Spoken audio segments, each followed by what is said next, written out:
Hello, and welcome back to another episode of the Critical Fools podcast. This is episode number 37, and this week we will be reviewing it's a 2014 film by Josh Boone, The Fault of Our Stars. And so this film is essentially in the genre of like a romance drama slash romance comedy.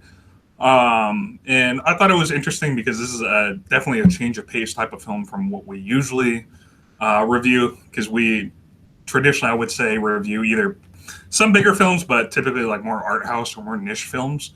And this is a genre that we haven't hit before. So that's why I suggested it, and that's what we'll be reviewing this week.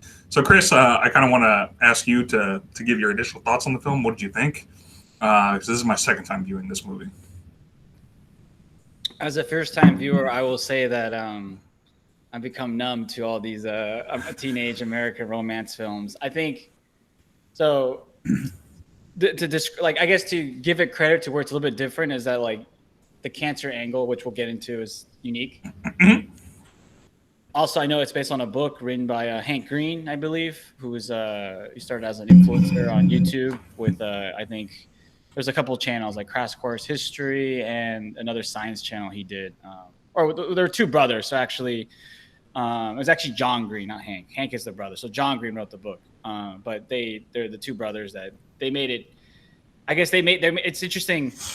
They made their start of like being like YouTubers of the early 2010s. And then they kind of like what a lot of influencers do, they pivoted towards more traditional avenues, like books, partnerships with PBS, et cetera, et cetera. So that's also like a unique aspect to this film. In terms of like overall the story and stuff, like, yeah, what can I say? It was like a typical teenage, I would say young adult teenage film. Like the book and the film does feel like that section I guess bookstores are dying, but that section in the bookstore that used to exist where it's like young adult novels, it fits perfectly there. Sure. I totally agree. I was surprised to see one of my favorite actresses, Laura Dern, in this film, which was always a good, a good surprise. But yeah, I would say that like I watched it. I wouldn't say like I was blown away. I wasn't crying like other viewers were, but I also didn't think it was like a film. Like it wasn't like so bad where I was just like, oh man, like I'm 20 minutes in, this is so cringe, and so the writing is just totally terrible. I thought the writing was like good for that standard. Yeah, typically a lot of the films within the genre have like a lot of cliches, and this film definitely had quite a few, I would say. But it was definitely, in my opinion, it was better than a lot of sort of romance comedy dramas that I've seen in the past, which is kind of why I brought this up. And I also wanted to get your thoughts. What did you think of? I think this might have been either his first like major starring film, or at least one of his beginning films. What did you think of Ansel Elgort's performance as Gus? Yeah, that would be the male lead. Yeah. This guy I've seen because I reckon I didn't know the name, but I had seen him in Baby Driver, which I don't think it's a good movie. I just don't know if it's ever gonna make my list for our pod, because it's such a deep list. But yeah, I think the first movie I saw him in. For sure, I saw him in Baby Driver. And I feel like that's like the film that I first got exposure to him, because I guess this would be the second one. I know he was in like Divergent, but I never seen that. Or yeah, I know he's in that. He started his career in that teen movie, like probably The Fault in Our Stars is in that category. But yeah, I saw him in Baby Driver, which I thought he was great in. So to see him in this film, I was just like, oh, like I kind of saw like the talent that would lead him to like, I guess I'm going backwards, right? I saw him in Baby Driver, which is probably his more well-known hit now. And I saw that like he has this ability to be this like young, charismatic, kind of like part nerdy, but part cool. You know what I mean? Like it's an interesting style that he has. Maybe it's partly him, partly what, maybe that's his niche, but yeah, I thought he was pretty good in this film. I thought he's clearly like gotten better, because in Baby Driver he was awesome. So I recommend Baby Driver for our audience and for yourself too if you haven't seen it. But it's a good film. But yeah, I think I thought he was pretty good. Also the main lead, Hazel. I actually, I think this is probably the first time I really seen her. I feel like I've seen her in other things because I know I've seen trailers with her. Like she's been in a lot of stuff. So like, Yeah. Well, I mean, Aaron Rodgers just got engaged to her, so. yeah, exactly. Aaron Rodgers, the greatest Packer quarterback I've seen in the last 10 years. Well, I mean, sorry. the last 10 years is he's been the only quarterback. But yeah, anyway, getting off of that tangent, go ahead. So I thought like in terms of the performances, I thought like they were all good, to solid because the cast is like there's no risk with real big unknowns. Even like the actor that plays the author, what's the author's name? Do you remember? Van Horn or something? Oh, Van Houten. Even him, like I remember, I think the first time I saw him was on The West Wing, that show was popular like 20 years ago or more than that now. So for me, the cast, I had no complaints. I mean, I guess you could say that, but in retrospect, I think this is the first big breakthrough film for Ansel Elgort, who is the male lead, which is kind of why I wanted your opinion on his performance. Yeah, I mean, I like I said, I have revisionist history, right? So like, yeah, him being good in this film and then getting better as his career progressed, like I'm not surprised. But you're right. Sometimes we watch movies and we wonder what happened to this actor or actress, right? Sure. Yeah, I mean, but in general with the cast, I have no like issues. I mean, like I said, we'll get to it. Like the problem is like more of like its trappings because of its genre. But I thought the cast did a good job. So I kind of wanted to bring up, since you brought up Van Houten, what did you think of his interactions between the two characters? Because they go to Amsterdam to go try to visit their favorite, well, at least Hazel's favorite author, and things don't go according to the plan. Yeah. Before we get there, let's build up to there because to your point, that was the typical. I mean, I can't like. I mean, I've done this too, right? Where hold on, I want to finish my thought real quick. I've done this too, right? Where you kind of like express interest in a girl's interest so that you're on the good side. But yes, go ahead with your point. No, I mean, what I was going to say is like, if you don't want to go to that point, where would you like to begin? Because this film is pretty straightforward in terms of its story, right? It's nothing insanely complicated.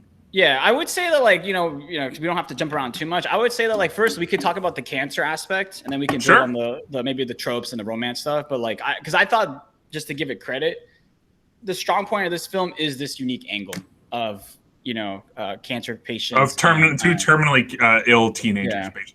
Exactly. And so I do want to say that's, credit where credit is due. I mean, it's mostly on the author. Obviously, the movie adapted it, but I gotta say, for a young adult novel, that's not a bad it's not the typical not a bad way to go. It's not Gossip Girl, I'll say that.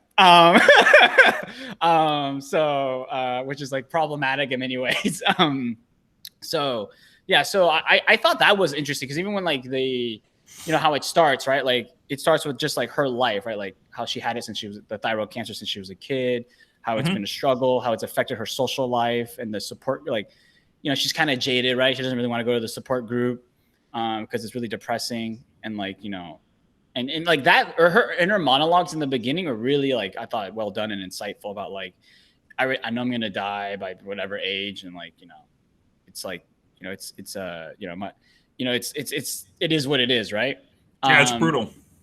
Yeah, to bring in a little, this is our quality of our podcast, a little bit of personal analysis is that when I was in middle school, there was a kid that, so I guess I grew up near this hospital called O'Connor's Hospital. And I don't know how he was affiliated with St. Clair. That's I'm now getting really personal, but yeah, you really are. But basically, I'll just disclose that like basically this movie reminded me of like a period of time where I will say that I never met this individual, but I will say that like I would say this guy's a hero. This kid was a hero. He died at like unfortunately like 15 or 16. He had cancer.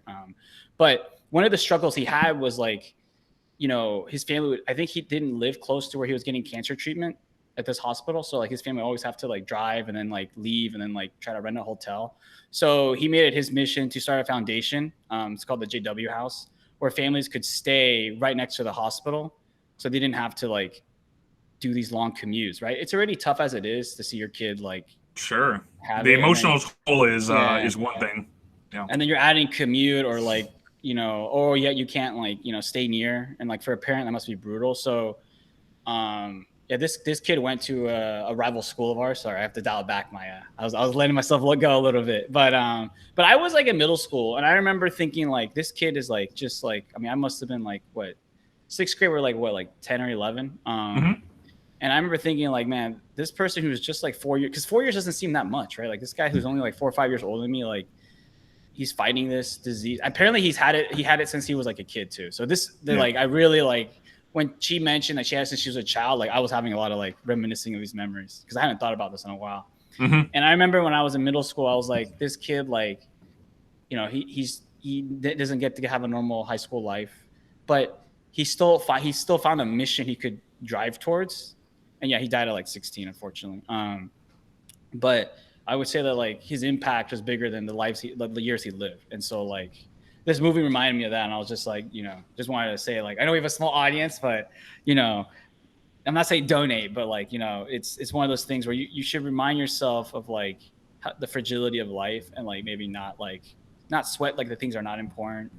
And also you understand that like just being alive and being able to run and being able to talk like in this podcast is like, it is a privilege in itself. So For sure. but yeah, Anyway, so I don't want to cut you off, so go ahead. yeah, that was pretty much it. My point about like at least the beginning Yeah. with the cancer stuff and my personal connection. I'll give kudos to the movie there too. So, Well, go ahead. All right, that's fair. We'll get to that point in just a little while. But yeah, what I will say is that I don't have any personal stories of that nature from when I was a kid, but I would imagine that when you're at that point and you sort of know that your days are numbered, you start to see what's kind of really important and really start thinking about things that are just not about yourself, right? And I'm sure that kid could see, the difficulties that, a lot of that was putting on his parents, and so he wanted to make sure that families wouldn't have to go through the same. At least that's what I would imagine. So kudos to that person, and may you rest in peace. And yeah, I'll leave that point at that. Yeah, so continue with the movie. I thought it was well done, right? So again, give credit where the film does shine is that like I think it's realistic take on like a young person having to struggle with cancer and like how that impacts their social life and how like you said like we were all teenagers once, and like this is just a huge added extra complexity that Hazel has to deal with. Massive! It's something we never had to deal with.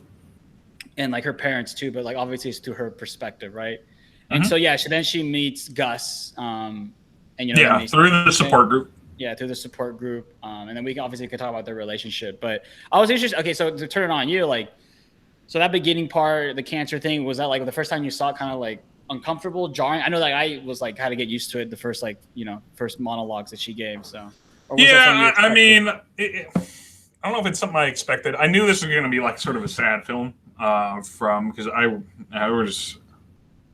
I heard someone like talking about this film, and so I was kind of curious. I think it was on a podcast, and so do you want to name the podcast? I don't even remember which one, to be honest, but because this was a while back. Okay, well that's fair. You can keep that to yourself. Either way.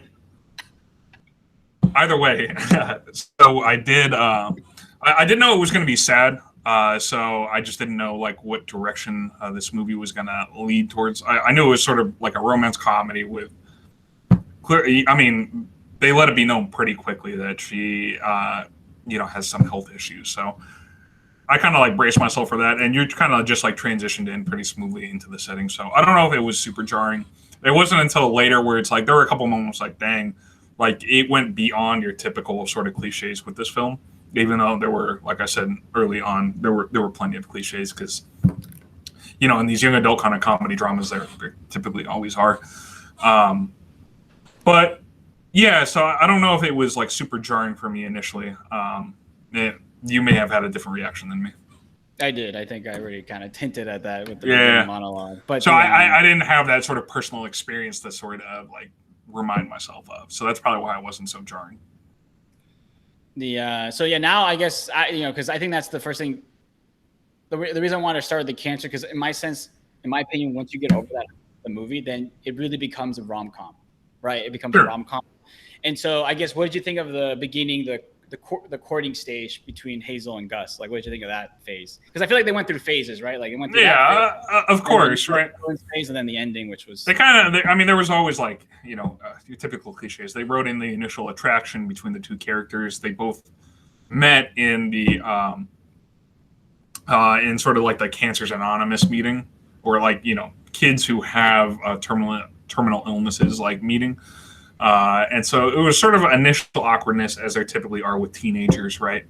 And so they wanted to sort of get that point across, and they become friends, and eventually they become more. One of the parts I found hilarious was, I can't remember his name, but Gus's like friend who they meet, and like he's so in love with some girl at the beginning. You have that little puppy love, and then they end up breaking up, and he mopes like crazy. And they have to like console him, and he's like, "Dude, she was my soulmate." All of that. It's just hilarious because I remember during that point there were definitely some people like that. It's like, you're gonna get over it, but in the moment, it hurts, and so it was funny seeing that over emotional state. Also, he gets to break stuff in Gus's room. I remember. I was like, you really must not care about that stuff. It was pretty funny though. I did enjoy that moment. Yeah, I mean, to speak on, I think the character was Isaac. Isaac, yeah. Yeah, but that's like, it's funny. Like, I think a lot of people have been there where like this is like I don't want to say it's a trope. I think a lot of people do it, especially in America, where you over idealize the other individual, right? Like, or you think that this is the one because you have like the butterflies and all that stuff, Sure. To be fair to him, though, I mean, especially when it's with the first person, you've been in a relationship with. Yeah, it hurts a lot more because you're just, it's the beginning stages. So you don't realize, oh shoot, like you're going to be fine. You're going to get over it because you're still in your feelings, basically. Yeah. Also, he's a teenager, right? Like he hasn't even gone to, I mean, I wasn't in a high school relationship, but like a lot of people who were, like, some did make it work. Like, we know some examples. Yeah, we know a couple. Yeah. Yeah, but others blows my mind. Yeah, that is true. But others, they did what like the logical thing is, right? Like, oh, we had a good moment, and like, I'm moving on to college. Like, because sometimes his life just happens to people. And then someone we know, they didn't date in high school, but they were friends, and then started dating after college, and now they're married. That was wild to see as well. So yeah, because that's awesome. something that you like. I didn't know this like person very well. I mean, I had class with him, but you knew both. You know both of them. Yeah, but what's interesting is that you read about this in like older books, and like see it now. It's like, especially now with like, I would say it's not as common. Yeah, with millennial and Gen Z, it's not Gen Z. Gen Z, it's like Were you trying to say Gen Z? It's Generation Zoom, but Gen Z is like it's all like that insta culture. I'm gonna call it that. But anyways, but yeah. So moving on a little bit. I thought that's the thing. Like, Isaac is the one minor character that's like big, maybe Van Houten too, but really it's like Gus and Hazel and her parents, right? Like, it's like we don't really interact with Gus's parents, other than like they're there at the end, and that's just like because they have to be there, obviously. So I guess so I guess like, okay, I will say this: the cheesy stuff that. Okay, I say this, but at the same time, I'm starting to look at myself in the mirror and be like, man, I have said some cheesy stuff in the last 2 weeks. But the cheesy stuff, it gets on my nerves because it's like, it's totally like BS and over exaggerated, like lovey-dovey garbage, dude. You're trying to play the game, is what you're saying. Yeah, but I hate the game. I hate this game, though. Yeah, but I mean, so they're gonna say cheesy stuff partly because they're in high school, right? So you're gonna fall into those typical tropes in communication, and everything is cliche in terms of like their typical process. Yeah, but this is the problem I have with this genre, is that it's too much. Like, it's also scripted, right? So it's like it's even scripted, it feels like artificial a little bit. I mean, it's kind of like you have your initial 10 plays as a football coach. It's like you got to fill in those, and then you can sort of go off script a little bit, but you still have that sort of idea, your game plan. I mean, that's Oh, maybe one or two. You might throw in a trick play, to spice things up a little bit. But for the most part, right, you already know the style that you want to sort of coach, right? You have your sort of script filled in, just insert different characters, slightly different setting, different like city, etc. Yeah, no, I was gonna do a football joke where I would be telling my players, "This is the perfect game plan. Execute it." Yeah, of course you would. But anyway, yeah, but yes, I see your you point. get my point. It's kind of like plug and play. Plug and play, yeah. Because it is true. That's the problem I have with the genre is that like other than like let's say like a couple of variables, it's the same algebraic formula. I mean, it's the same reason I have issues with a lot of blockbuster Marvel movies, for example. Which, if you ever pick a Marvel movie for our pod, you might be doing a solo review. I will just say that. I have none in the pipeline. You're just lucky that like we only do this once a week, so I have to like really like I pick movies that I really want to talk about. So yep. And unfortunately, none of those movies are ever on my like list ever. So yeah. Anyway, so sort of transitioning in terms of the plot. So yeah, you sort of figure out that they have cancer, right? And at this point, you think that Gus has gone into remission, right? Because he lost his leg, so that's sort of what he has to deal with. And then he does everything he can to try to help Hazel boost her esteem, and they go through the Make-A-Wish Foundation, and after a lot of sort of back and forth between medical professionals, they're able to go to Amsterdam to spend a couple days there and then meet Van Houten.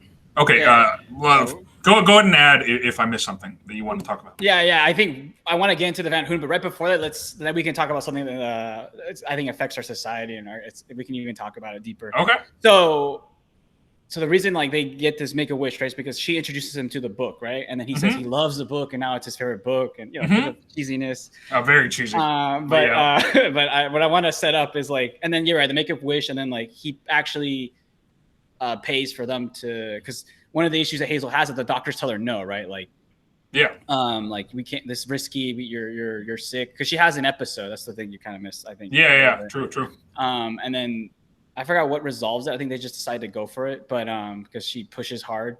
But then like it's Gus's family that pays for this. And before we get to the Van Houten, I want to talk about the whole like, oh, it's my favorite book now, and like because Gus I think wrote to Van Houten, and then also I think he also won the like Van Houten like invited Gus at the time. This is what we think, right? We'll review that later. But, so I wanted to get your take on like what did you think of like the guy kind of like. I don't want to say the word. Go ahead. I know what word you want to use.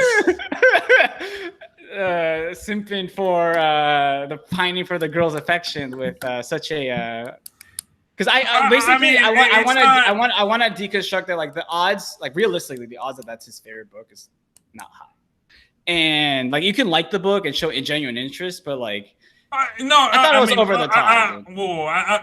Honestly, I mean, the whole genre is over the top. What I will say is there's probably some things he can relate to, though, because the book was about someone who was going through the cancer process, which they did. So these are very unique circumstances, to be fair, that neither you and I had related to. We've never been at least I don't know your story completely. I think I know you pretty well. I don't think you've ever been to the point where you thought, you had some illness that could potentially be limiting your days, right? That's a very unique experience that certain people go through that most of the population can't. So with that in mind, it's easy for us to say, that's cliche, that he's just saying whatever he can because he really likes this girl. But in reality, he might have liked certain, is this probably his favorite book? Probably not, but he probably enjoyed it because it probably touched upon certain experiences that he had sort of gone through as well. Right? It's very hard. I bought that. I bought that he enjoyed the book. It was a little bit the extra of like, it's my favorite book, and he did all this extra work. Yeah, he's trying to be nice to her. I mean, obviously, right? And look, you'll say a lot to try to like get into the good graces of someone you have a crush on. Yeah, so that's what I wanted to get to before we move on, because this movie is like you said, light on the topic, but there's some themes that I think are worth discussing. One, I want to ask you, do you think that works? And then B, how did you think the film handled that? So it works in terms of what? Like, do you think it works in the cultural narrative that we push in our society? That if you do all this like, Romeo thing, like you'll get the girl in the end. Not always, but it also depends on the dynamic, right? Not all situations are the same. There are certain things that are unique. If you're going into this mindset where you're saying, oh yeah, like you or I've met people like that they even played on this in one episode of the League with a character named Andre, who they called him the boyfriend chameleon, right? Where he would always adapt, his interest as to like his partners, like in every aspect. I don't think that works, right? I wouldn't want my partner to have all the same interests as me because you want them to have some of their own independent personality, right? You don't just want to like overlap completely, but it does help when you have some shared interest. I mean, it's obvious, right? If you don't have anything in common either, it's probably not going to work. But this idea that you like have to be or like trying to be a boyfriend chameleon and then try to say all the right things. Oh, I love no, that doesn't always work. So what do you think that says about our wider society and like what we tell young men to do? Or flip it. What? Yeah, I mean, so you're saying or flip it. Like, what do you think? Does being like the overly insanely nice guy like always work? No, I don't think so. I think there's like a difference, right? Where like I think some part of our society be like you have to be like over the top, like nice in every aspect.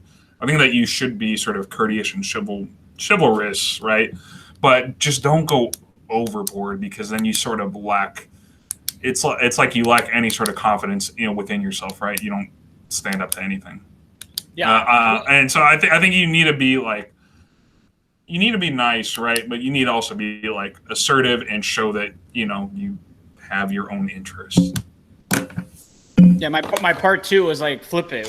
What do you think this does for the female socialization in our society? Because now flip it, right? The male perspective is one thing, but about the female, do you think it's okay? So, all right, like give me attributes. Like, what are you talking about exactly? Yeah, so like in this film, what I could see is that let's say you're a young person, you're impressionable, you might expect men to be very like, pining for you pretty heavily, show a lot of interest in all your hobbies, unrealistic expectations. Let's be very clear. This film is meant more for a female audience. Right. Yeah, that's why I want to highlight part two of this question. That's I think more important to answer. Is like, what do you think it does for the female perspective on what they? You're talking about creating unrealistic expectations. Yeah. Yeah. I mean, I agree. Most dudes are not going to be like that either. I think I will say this: if we do have any female listeners, if a guy's at least half trying, that means he's definitely like. No, I mean, I think this is the way that a lot of women sort of fantasize that you'll have your typical romance story and how guys will typically act, right? But that's not most relationships don't start off that way. At least in my experience from people I know, right? You'll have your initial interest, but there's no like sort of you're talking about how this is kind of like a fairy tale type of story in terms of dating. Yeah, that's unrealistic. I will just say that. I just wanted to hear that on the pod. Yeah. I mean, yeah. Look, some people, especially in high school, they may have had their sort of fairy tale, but that's very few, very far between, right? And if you go into the mindset of dating that you're gonna find your partner and the storyline is gonna fall like that, it's not. I mean, a couple of my best friends. I have my own issues with online dating and dating apps, right? But I do know a couple of people that have met their partner through that, and they're probably going to get engaged. I know a couple of people who've met and are engaged, right? Or they are married, and one couple I think of in particular, yeah, they met a couple of years ago. It was just randomly through Hinge, I believe, and now they have a kid. So that's not your typical fairy tale, but their personalities meshed well. They went out and it worked. But that's not like a fairy tale type of encounter.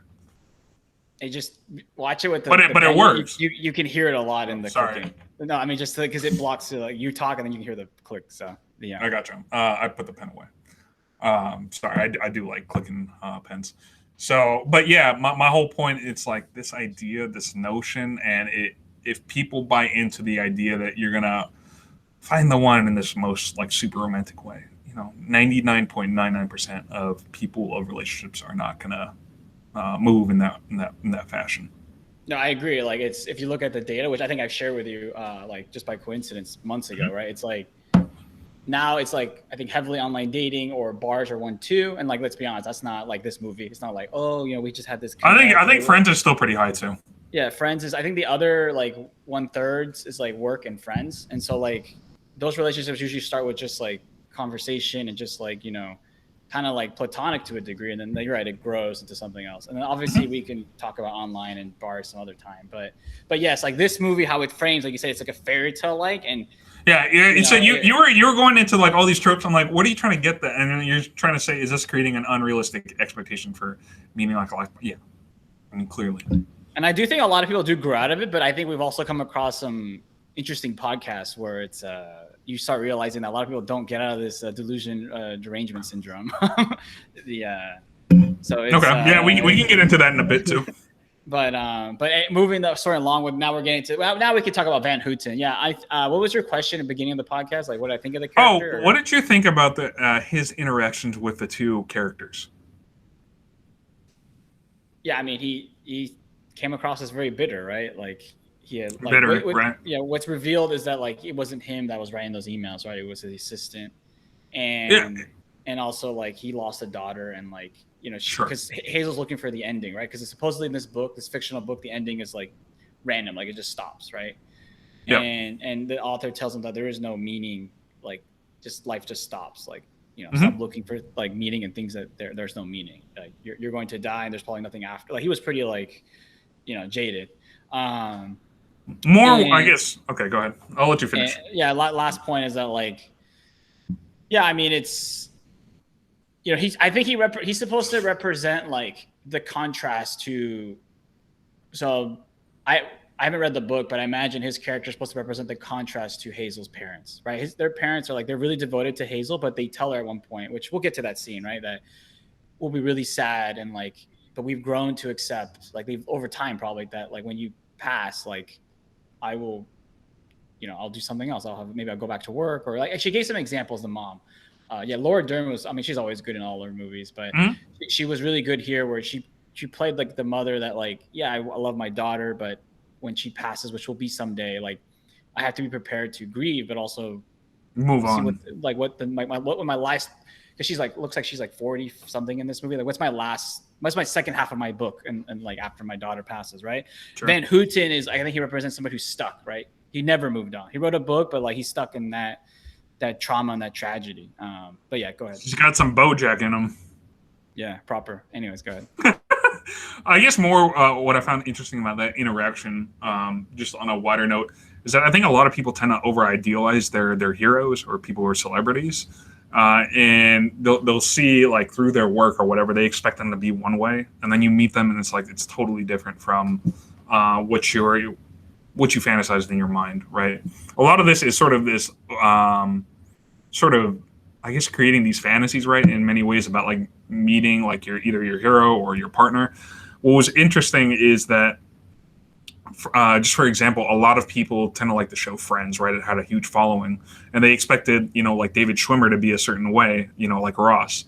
And from what I've heard, and like he's kind of a jerk, like a really big jerk.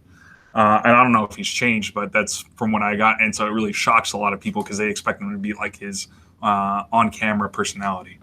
And so I think that's interesting that we sort of place these expectations on the character that some people play rather than like who they actually are. We tend to conflate the two. Yeah, and these Hollywood guys, they don't really care because I know you haven't watched much Curb, but Schwimmer's in Curb. And I think no, they have a meta. I think it's a meta, like a mini storyline where Larry David and Schwimmer have to work on something together, a play, I think. And it's kind of like wink, wink, nod, nod, like, or I think he gets away with it because Larry David's character is also like a dick sometimes in the show. Sure. And so, but it's kind of like back and forth, tit for tat. Like they're both kind of dicks to each other, but like so they play like what they're how they're typically viewed. Yeah. So one of the reasons I like that show is that like there's a lot of sometimes little like meta in there. Yeah. But yeah, it's I've read the same that Schumer is like was difficult to work with. It was just like the other guy on the '70s show that he was. The guy who's getting canceled. Is he getting canceled now? Yeah, he was also difficult to work with. The curly hair dude, I can't remember the actor's name. No. He wasn't difficult to work with. It was the other guy. It was Eric. Ashton Kutcher? No, Eric was the one that I forgot his name, but he was really? The one that, I didn't know that. Yeah, so he ended up leaving the show. I haven't finished that show ever, but I know that like he ended up leaving the show because like he became like it was becoming like he couldn't work with him that bad. So that like you said, that happens. Like to your point, like how they're on camera is sometimes not like people forget that they're performing, right? That's their job, right? Like they're actors. They're there to make you. They're there to make you believe a story and a plot line. They're not. It's not how they are in person, right? Like, and that's natural, right? Like these actors play so many characters. How can they be, right? But yes, when you get to a prominent role, you get typecast, right? Like when we think of Mark Hamill, we only think of Luke Skywalker. Like, I don't even know what else he's in. I know he was the Joker voice for the animated series, but that's it. That's all people know him for. Sure. So yeah, it's like that happens a lot, right? I think very few actors can do what you're kind of suggesting, like break through that mold of like maybe Harrison Ford. But even Harrison Ford is like he's completely different than any character he's played. So it's I agree with your point. Yeah, I'm thinking more like who was the dude who's totally typecast? That guy's name is Trujillo. I can't remember his like first name, but he plays Machete. He's always in sort of like that bad boy kind of like thug because he has like a scar across his face, right? He's only going to typecast for that specific kind of role. And like I forgot where I read this. I think it was like one of the episodes. I used to listen to the Actors Studio a lot, and one actor was just like, "Yeah, people forget that we have to pay our bills too." So yeah, I mean it's their job. Yeah. It's just funny, right? Because you're sort of in the public limelight, so the public expects you to be or act a certain way. And sometimes we forget it's kind of like, these people have their own personalities, their own opinions. Exactly. Right? And so we're not always going to fall in line with like how they're not going to fall in line with our expectations. Yeah. Like all the time. So, we'll leave it at that. But, So they go to Amsterdam, and there's a lot of cliche things that really happen, and I think they have their first kiss, I believe, right when they're going through. Oh my gosh, they're going to some museum. I think it was the Anne Frank Museum, right? It was very cliche. I was like, okay, I was like, I forgot about it. They have that dinner scene was so like I wanted to throw up, dude. Like before they met Van Houten, I was just like, are you serious? Yeah, it was. Dude, all of that was like super cringe. He like tells her he loves her, right, at the dinner the night before. I'm trying to remember what else like happens. I can't remember exactly like timeline, but I think they hook up at one point, which was like I was like, all right, so we're just going through like the whole progression of like sort of cringy storyline telling for like teenage love, pretty much. And they go through that. I forgot, at what point you gotta remind me, it's been a couple weeks since I've actually seen the film. At what point do they actually, like, they find out that, what am I trying to say? At what point do they find out that Gus actually has not, or he's sort of gone back and has cancer? I forgot exactly, timeline. I can't remember the time. I just know that's the bench scene, right? Because he's like crying. Oh no, Gus finds out first. He doesn't tell her, right? Because he's on the bench, hella sad. Mm-hmm. And then we have like a skip, right, or something. Something like that happens. Because like then the next scene I remember is like I think it's like they egg Isaac's ex or something like that. Oh, that's right. The egging scene was so ridiculous. They don't care anymore. Oh yeah, because there's this other I guess there's another powerful scene where he has the incident with the car, right? Like he has an episode. Oh yeah, he goes to the gas station. Yeah, and he's just like paying, and she's like, I wish I could say that. I do remember that because I was like, dang, that's sad. I wish I could say that, like, during these dark times that Gus never lost his humor. Unfortunately, that's not what happened. I was like, oh, that's brutal. Because it's just sometimes it's just so much pain that you don't even recognize the person during some of the worst moments. Yeah. Basically, like I mentioned, the book goes in more detail, but like he deteriorates physically and mentally, right? Which is I mean, that's not surprising, right? And then what's also brutal is that they end up, Gus ends up calling Isaac and her to the church where he tells him, I want you to like give a eulogy, like a pre-death eulogy, which is, whew. Yeah. I was like, that's pretty hard. Like that's like if that happened to me, that'd be like pretty hard to like accept or actually go through, right? Yeah. Giving a eulogy to someone who's still alive, and being like, these are kind of like the words I'm going to say to you when you're no longer here. I was like, dang, that's, whew, that was a pretty rough moment in the film. That was probably like when we do the traditional storyline, that was probably the climax. And then the resolution was the letter that Hazel reads at the end, right? So, but yeah, that last 30 minutes, like I forgot it was 30 or 40 minutes, but that last run from like, the coming back from Amsterdam, the church scene, and then the ending, that was all like what you kind of expected once he said he had the terminal illness. But yeah, the eulogy scene was good in the sense that like it was good. I think the other scene that was like, so I would say like the gas station scene was like, that was one of like the big ones, kind of like in terms of like more impactful scenes, that was definitely one of the heavy hitters. The scene where like Hazel is confronting her mom saying that, I'm only living because of you, or like I'm doing this for you, right? Because I'm afraid how that's going to affect you if I'm no longer here. That was another pretty big one. And then probably like the eulogy before Gus actually, the eulogy before like Gus actually dies, right? Yeah.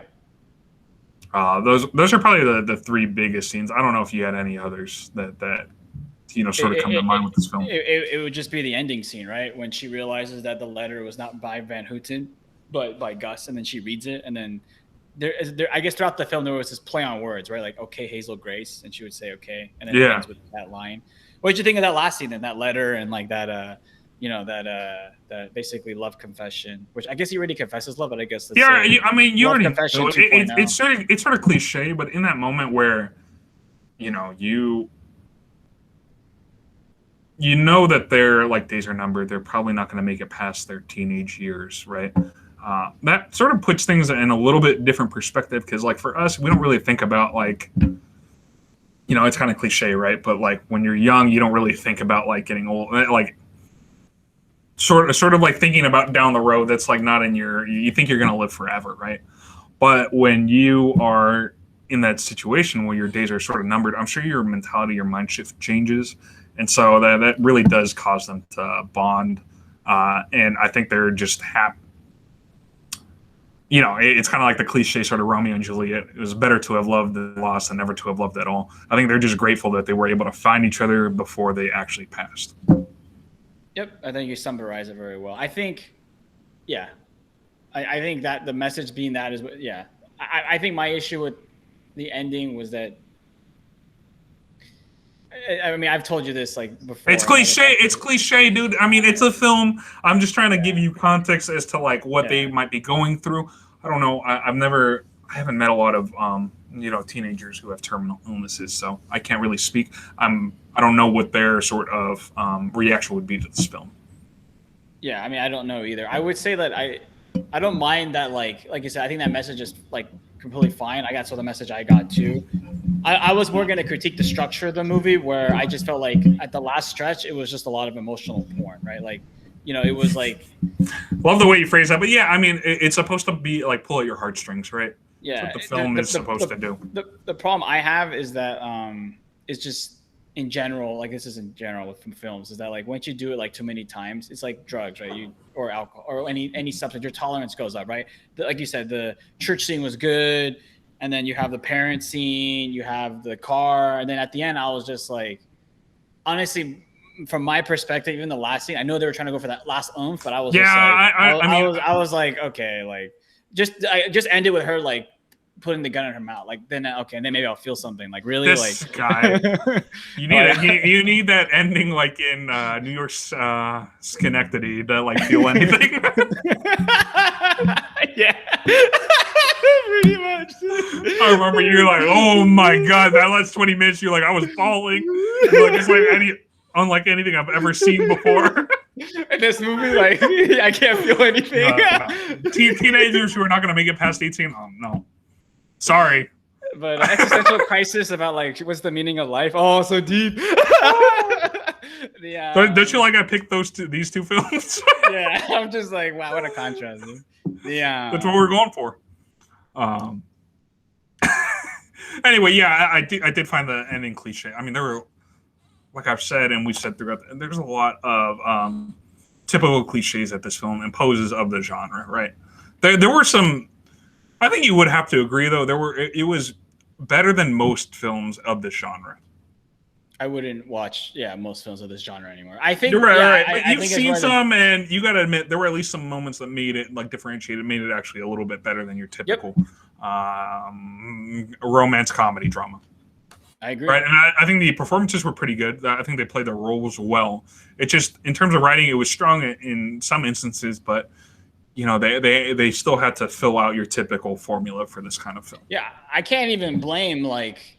I imagine the book is probably better, but I can't even blame this film because like maybe we can tie it in with final thoughts. Like, you know, the bigger picture, what this movie represents in our society, these types of movies, is that like you're kind of constrained with the tropes. Like if you don't hit, it's like what's the term? Like you're condemned if you do or you're not, right? Like if they don't do if they just subvert it too much.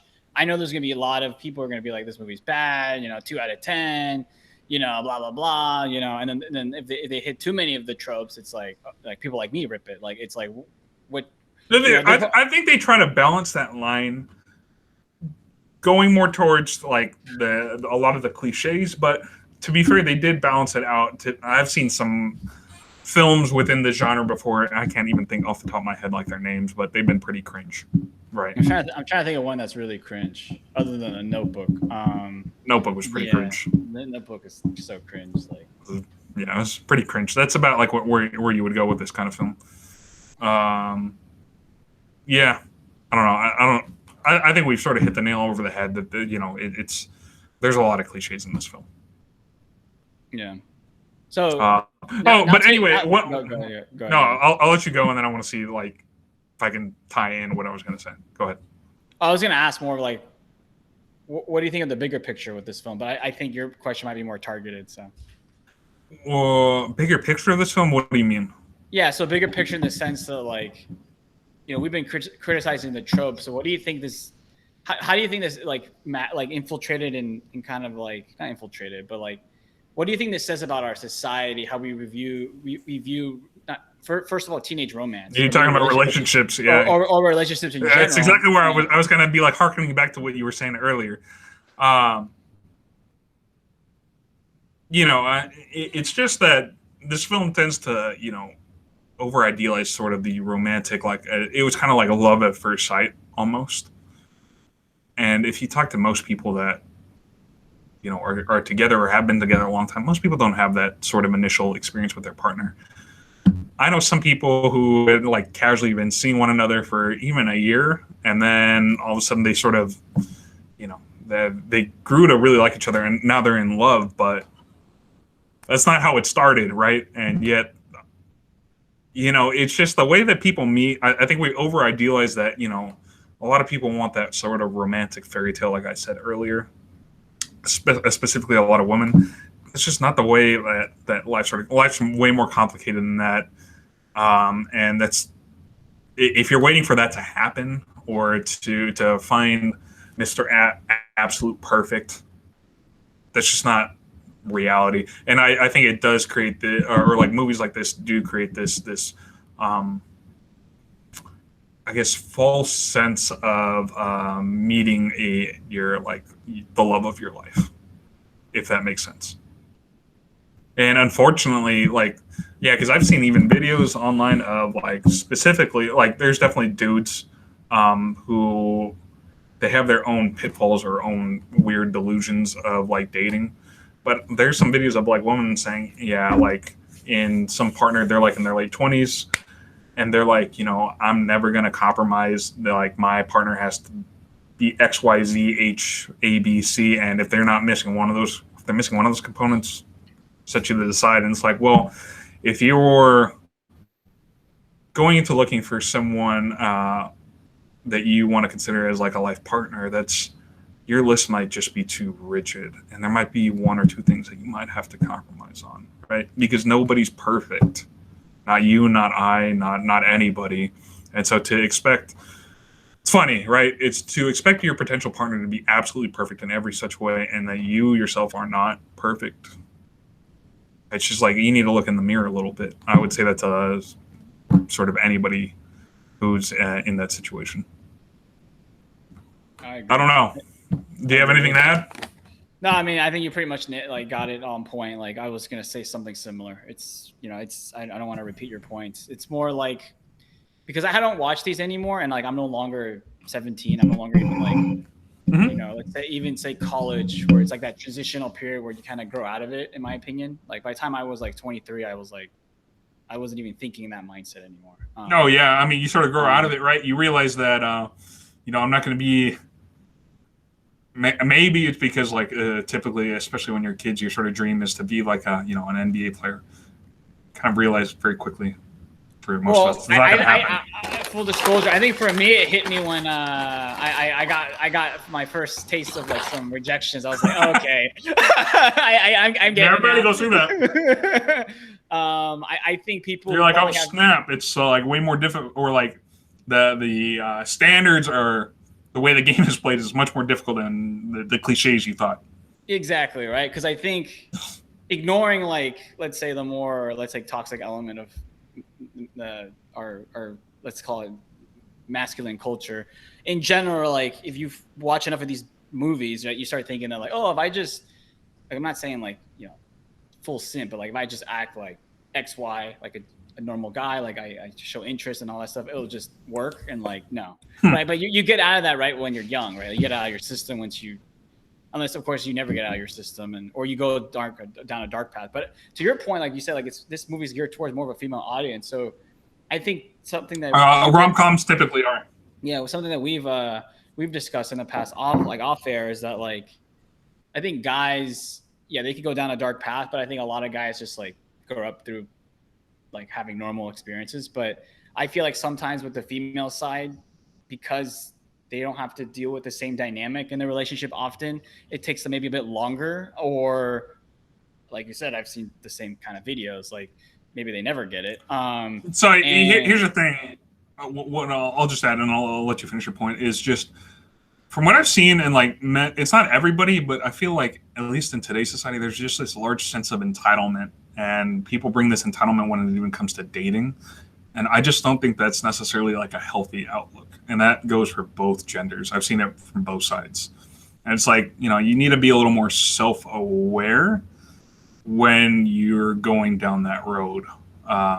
You have to sort of recognize your limitations and be realistic within yourself as well. Anyway, sorry. That was the last one. No, I agree. It's like, I mean, maybe I'm just getting older and I'm more mature, but it's like, you want to look for somebody who has like similar values, and also like, but also like somebody like you enjoy being around and talking to.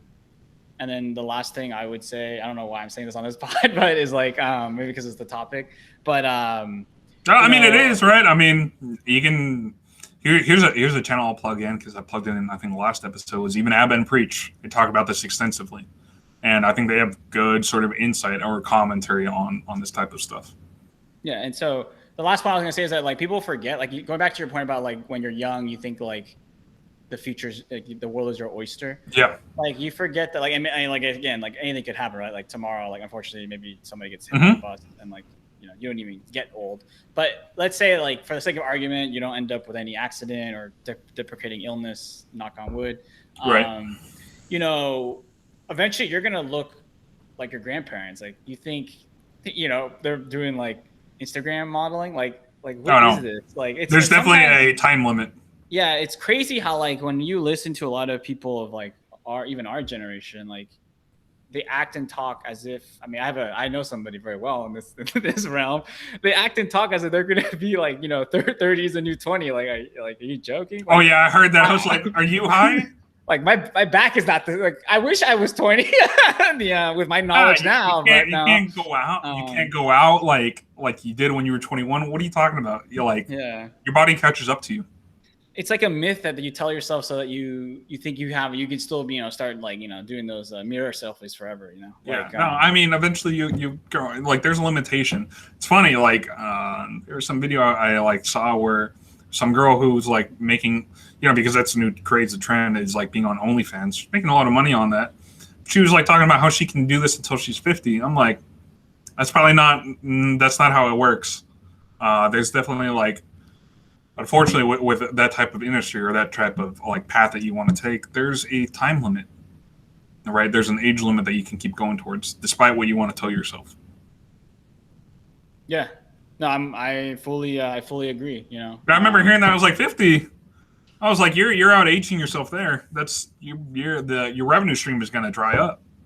Yeah, I mean, I agree. I think we're I know we've talked about this off air, so I know that we agree on this topic. So I just, for our audience, like the only thing I'll wrap up is, that, I think, unfortunately, this movie is not the worst perpetrator.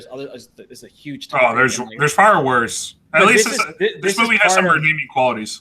But this is still, these type of movies are still part of the discussion course. So but yeah, I guess, that was all I wanted to bring up for final thoughts. I guess we can get into ratings, but sure. Yeah, I'll let you go first since I'm the one who picked this film. Yeah, so I rated this movie 4.5 out of 10. That's actually decent for me. Roasting. What did you give? What was your lowest? Absentia. You gave that like a 3, right? I think it was a 3. Hold up. 3.5. Yeah. Okay. I have it. All right. At least you didn't rate it below. I would have been. I might have rioted if you rated this movie below that one.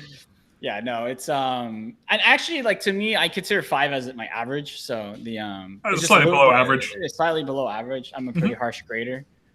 Like, to me, like, this film, like I thought, like you said, it had enough redeeming qualities where I didn't want to totally trash it, and I didn't really. Unlike Absentia, that's a different level. But I think the problem I saw with this movie is that maybe I have more of a mature eye now, where like I could see the rope-a-dope things before they triggered. Like, you could see it coming. See it like a fastball coming a mile away. Yeah, it was very predictable. Like, I already knew from the beginning, like, somebody's gonna die. I didn't know who, but I was like, somebody's gonna die. And then I knew that, like, I mean, even the Van Houten thing, I was like, oh, they're gonna meet this guy and he's just gonna be like, I didn't think he was gonna be a jerk, but I was like, he's not gonna be what they thought he was. Yeah. And I was thinking, like, wait a second here. If I can read this, like, what's the budget? Then I looked it up, like, after, like, what was the budget of this film? Like 12 million? Really? Like, I could have written the script. No offense to the book. Maybe the book is much better, but at least this movie script, I was like, okay, very cliche. So I want to do separate, like, I haven't read the books. I'm not rating the book, but just this film. And yeah, this film is like a 4.5, and the performances were great. So I let that elevate my score a little bit. But, these type of movies in general, they're like McDonald's. Like, they're not really good for you, actually. And I would say they're good for entertainment. That might be a little harsh, but all right. I'm a harsh person, so I'm ruthless. But yeah, like, they're not really good for you, like, in the sense that, like, don't, like, watch it for entertainment, watch it for what it is. If you're letting this inform your sort of life viewpoint, I think that's silly. But we touched upon it earlier, right? The problem we have is that because we don't have this healthy discourse in our society, we have people in our society that do view this as, like, their gospel. This is their diet, right? Like, that's the problem. Like, if we had, like, avenues where this was helpfully discussed and I didn't see this as a societal issue, I'd probably be like, oh, this movie's fine, definitely, like, I'll maybe give it a point extra. But no, I mean, these kind of movies are just, like, on the other side, females talk about certain female, like, I've been reading more about feminist theories and stuff, like, other male centric films are problematic. I would say this is definitely problematic for the other side. So, and we'll break down, like, I have some in the pulpit about, like, breaking down the male, the patriarchy, but I'll leave it at that for now. But yeah, 4.5 out of 10. Go ahead. Yeah. So I would say this was a film that, it did have some good moments in the film that, like, led it to be above, like, the typical films within the genre. So, like, I'll give it credit. I thought the performance by the two Stars of the movie, they were good. I had no complaints with them. I thought they nailed their roles pretty well, especially given that this was Ansel Elgort's like first like breakthrough starring role. I thought he did a great job. I think you would agree with that within his role. I don't know if there was anything he could have done better. Something we didn't talk about that I actually thought was pretty good. I thought the soundtrack really fit like the moods. Right. I mean, it's a romance drama. I thought they did a good job with the soundtrack of the movie. Even though like I had problems with the ending, I thought like their music choice was good. Like it fit the scene. And so because of that, right, I still have my issues with it, like just falling into the typical tropes. It's not like your smashing classic like we've done Coherence, American History X, right, Burning. But for the genre that it's in, I thought it was more of like the higher tier type of movies for that this specific genre of like rom-com. But with that, I can't give it a super high rating. I'm going 6 out of 10. Fair. And that being said, I need to. I know you're not going to do it. I need to make a correction. Absentia is like about around a 4 range for me. Okay, you said that twice. You already said that twice. I know. Okay, like I'm not reading the edit. It's still harsh. Okay? It's still hard. No, dude, you say that, but let me read out the score you did give it. Hurts. 6.5. I know. I know. I was being too generous. I'm not. That's what I've written. That's what I've written in my sheets. That's fine, but you can go back to other pods where I keep. We need like some. Much like this film, like the characters in this film, I matured past that. 6.5. Sorry, I'm never letting you live that down, dude. Straight trash. 6.5, dude. I roasted the film. I gave it like 3 like moments that I was like, oh, they did some good tricks here. Oh man, I don't know what I was thinking. I was being too like the dude in this movie. I was being too nice. Yeah, pretty much, dude. But yeah, I think that wraps up episode 37. If you enjoyed this episode, please like and subscribe. Or I know we're getting a lot more traffic these days, so that's always good. So yeah, we'll keep the numbers up, subscribe, and please give us any recommendations for films you'd like us to review.